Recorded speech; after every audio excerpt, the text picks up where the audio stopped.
السلام علیکم ورحمۃ اللہ وبرکاتہ۔ پیارے بچوں، کیسے ہیں آپ؟ امید ہے آپ سب خیریت سے ہوں گے۔ پیارے بچوں، آج ہم لوگوں نے کیا دعا پڑھنی ہے؟ آج ہم لوگوں نے بارش دیکھ کر جو دعا پڑھی جاتی ہے، آج ہم لوگوں نے یہ دعا پڑھنی ہے۔ اعوذ باللہ من الشیطان الرجیم، بسم اللہ الرحمن الرحیم۔ بارش دیکھ کر کیا کہا جائے؟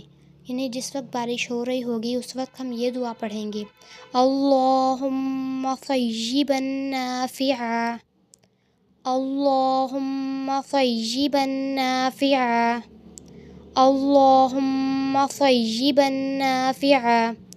اے اللہ، اس بارش کو فائدہ مند بنا۔ جی تو پیارے بچوں، اب آپ لوگوں نے بارش کی دعا کو 3 بار دہرانا ہے اور اسے اچھی طرح یاد کرنا ہے تاکہ جب بھی بارش ہو تو آپ اس دعا کو یاد سے پڑھ سکیں۔ امید ہے آپ کو میری ویڈیو پسند آئی ہوگی۔ اگر آپ کو میری ویڈیو پسند آئی ہو تو میرے چینل کو سبسکرائب کریں، ویڈیو کو لائک کریں اور شیئر کریں۔ اللہ حافظ۔